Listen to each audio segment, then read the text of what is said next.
दोस्तों नमस्कार। आज आपसे एक बात करेंगे केवल डीए के बारे में। महंगाई भत्ता, अरे भाई ये कैसे घटता बढ़ता है, विशेष करके बैंकों में। और आज की इस ताज़ा स्थिति बैंकों में क्या है इसकी। इस समय भाई साहब आपका जो डीए है, जो वर्तमान में आप पा रहे हैं, वो 44.24% है। लेकिन ये घटता है बढ़ता है, कैसे क्या होता है। और ये इस महीने में आपको बढ़ के मिला होगा, यानी 1 सितंबर को जो आपको वेतन मिला होगा वो भाई साहब डीए बढ़ के मिला होगा और आप खुश हुए होंगे। अच्छी बात है। अच्छा, ग्रामीण बैंक वालों के लिए बता दूं, ग्रामीण बैंक वालों पिछले महीने में सोच रहे थे कि इस महीने से उनको डीए भी मिलेगा, कंप्यूटर इंक्रीमेंट भी मिलेगा और सब मिलेगा, और डीए के अलावा कुछ नहीं मिला। और पता नहीं क्या क्या और आ रहे थे, दुनिया भर के वीडियोज़ आ रहे थे। मैं आपसे एक निवेदन करूँ कि आप सही जानकारी के लिए केवल और केवल पीपुल्स वॉइस देखिए, इसे सब्सक्राइब करिए और आप देखते जुड़े रहिए इससे लगातार।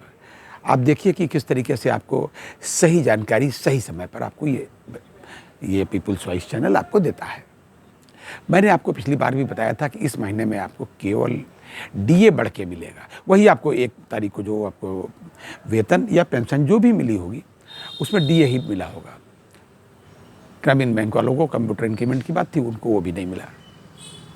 अभी उनके बैंकों में सर्कुलर ही बन रहे हैं कि किस हिसाब से दिया जाए, क्या किया जाए, कहाँ से जोड़ा जाए। वो 1993 का सर्कुलर का हवाला कर देते हुए जहाँ से सरकार का आदेश हुआ है, न्यायालय का आदेश हुआ है, उसके अनुपालन में उनको देना है, उसका उल्लेख भी किया सर्कुलर में। मैं आपको बताऊं, छत्तीसगढ़ ग्रामीण बैंक का उन्होंने सर्कुलर किया है, उसमें बताया है कि वहाँ फला सर्कुलर और 1993 के अनुपालन में ये दिया गया। अरे भाई ठीक है, अनुपालन में दिया गया, अनुपालन करिए, ठीक से अनुपालन करो तो भाई आगे लिखते क्या है। अच्छा, लिखते ये है कि उस समय जो काम कर रहा था उसे ही केवल मिलेगा। भैया बाद वालों का क्यों नहीं मिलेगा। कोशिश केवल यही रहती है, पूरी कोशिश रहती है कि देना ना पड़े। अरे हमको लोगों को तो, मेरा माफ़ कीजिएगा, मतलब ग्रामीण बैंक वालों को तो हमेशा से ही कोई देना नहीं चाहता, भगवान को छोड़ करके या न्यायालय छोड़ करके। ऊपर भगवान, नीचे न्यायालय। जो प्रवर्तक बैंक है, माफ़ कीजिएगा, उन लोगों के बारे में मुझे ज़्यादा नहीं कहना, केवल इतना ही बात जरूर कहूँगा कि वो यहाँ उसी प्रकार से काम कर रहे हैं जैसे कभी ईस्ट इंडिया कंपनी वाले भारत में आकर के काम करते थे। देखने में लगता था बड़ा विकास कर रहे हैं। अरे तमाम लोगों को तो बताना पड़ा, हमारे देशवासियों को, भैया तुम गुलाम हो। तब वो बहुत दिन बाद जान पाए गुलाम हैं वो, तब आज़ादी की लड़ाई शुरू हुई। खैर, इसी प्रकार से इसका है मामला। इसका इतनी जगह पूछेंगे, अगर काटना हो कि कोई चीज़ काट लें वेतन में या कम कर दें, 1 मिनट में काट लेंगे, किसी से नहीं पूछेंगे। अगर देना हो तो 27 जगह पूछेंगे और 2 बार पूछेंगे। क्या साहब आपने यही जवाब दिया था। कभी नाबार्ड से पूछेंगे, कभी PSLV से पूछेंगे, कभी प्रवर्तक बैंक से पूछेंगे, कभी RM साहब अपने ZM साहब से पूछेंगे, कभी सर्कुलर का इंटरप्रिटेशन पूछेंगे। अच्छा, इंटरप्रिटेशन इतना बढ़िया करते हैं। इंटरप्रिटेशन जो है अपने हिसाब से करते हैं, जो सूट करता है, जो सूट करता है। सूट वही करेगा जिसमें कम से कम देना पड़ जाए।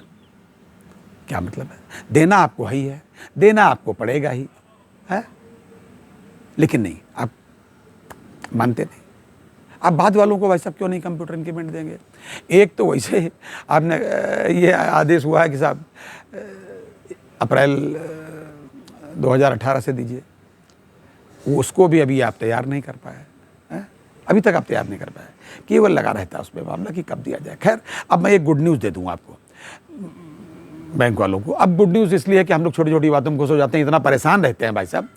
संडे को भी RM साहब बुला लेते हैं, GM साहब बुला लेते हैं, ये करिए वो करिए बैंक में। कभी बीमा बिकवाते हैं, कभी थर्ड पार्टी प्रोडक्ट दूसरे बिकवाते हैं।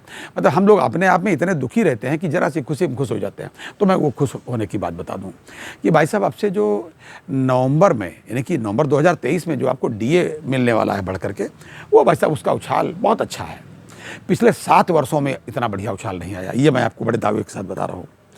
देखिए, होता ये कि क्वार्टरली आपका इसका रिव्यू होता है, थोड़ा सा 1 महीने लेट आता है। जो भी जुलाई का आया है, जुलाई में मैं आपको बता दूं उसका उछाल है 3.7%।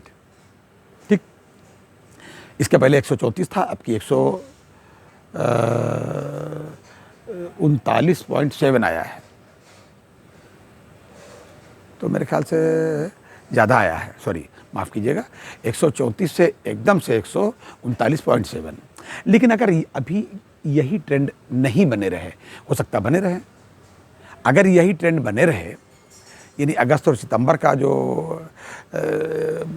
सीपीआई आएगा, उसका जो डिक्लेरेशन आएगा, डिटेल्स आएंगे, यही ट्रेंड बने रहे तो आपकी बढ़ोतरी होगी भाई साहब 5.25%। जो वर्तमान डीए पा रहे हैं इससे इतना बढ़ेगा। लेकिन अगर ये मान भी लें, थोड़ा कंजर्वेटिव अप्रोच रखें कि हो सकता है ऐसा ना रहे। भाई देखिए, जैसे पिछली बार आपने देखा कि जुलाई में प्याज के दाम कितने बढ़े थे, माफ़ कीजिएगा टमाटर के दाम, अब टमाटर के दाम अपनी औकात पे आ गए, तो हो सकता है थोड़ा फ़र्क भी पड़े। फ़र्क पड़ भी गया अगर मान लीजिए, तो मैं समझ रहा हूँ कि मिनिमम आपको 4.34 से कम नहीं जाएगा, कितना भी घट जाएगा। ये 7 वर्षों से भाई साहब इतना नहीं हुआ, ये आपके लिए गुड न्यूज़ है।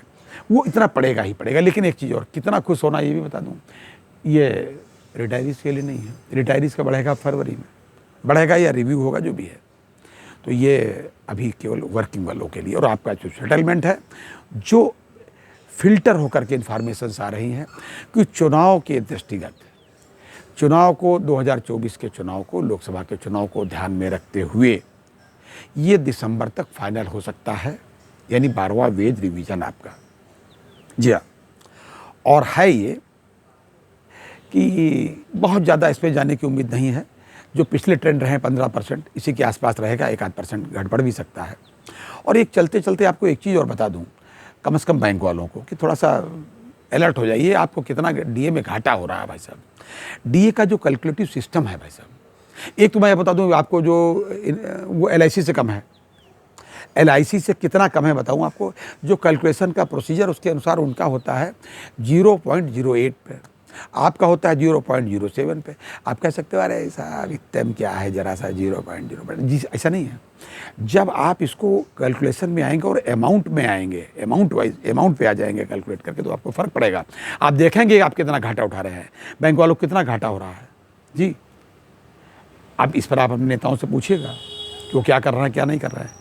ये अलग बात है कि आईबीए इसी महीने में, आईबीए माफ़ करिएगा, AIBEA, all India bank employees association ने एक पत्र आईबीए को लिखा है कि ये विसंगतियाँ दूर होना चाहिए। और मज़े की बात क्या है, मज़े की बात है कि आपका वेज रिवीजन, यानी बैंकर्स का वेज रिवीजन आने के बाद मिलता है एलआईसी को। एलआईसी वाले आपके वेज रिवीजन को आधार मान करके उसके बाद में अपना वेज रिवीजन करते हैं, और आप घाटे में रहते हैं। तो आप इसको देखिए जी।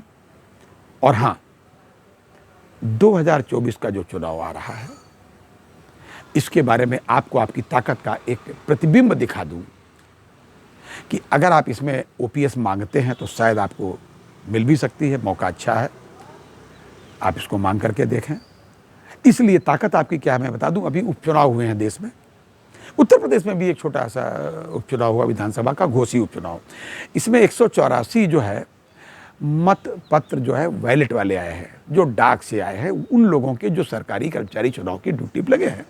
उन 184 में से 135 समाजवादी पार्टी का जो कैंडिडेट जीता उसको मिले हैं, और 35 वोट मिले हैं केवल बीजेपी वाले को, और बाकी जो बचे हैं वो इधर उधर लोगों में बंट गए हैं। मतलब लोगों ने, यानी कर्मचारियों ने ये संदेश सरकार को दे दिया कि हम आपसे प्रसन्न नहीं हैं। जी हाँ, और अपनी ताकत का एहसास करा दिया। अब सरकार को भी ये सोच रहा है, बाल सरकार के पाले में है, लेकिन आपको भी हिट करते रहना है कि भाई पुरानी पेंशन आप हमें अवश्य दें। और कोशिश कीजिए कि जो पार्टी अपने मैनिफेस्टो में ये लिखे कि हम आते ही, मैं केंद्र की बात कर रहा हूँ, जो केंद्र सरकार की बात, जी हाँ, जो आते ही पुरानी पेंशन को बहाल करेगा, आपको चाहिए कि आप उसी को वोट दें। बाकी आप किसको वोट दें आपका मन है।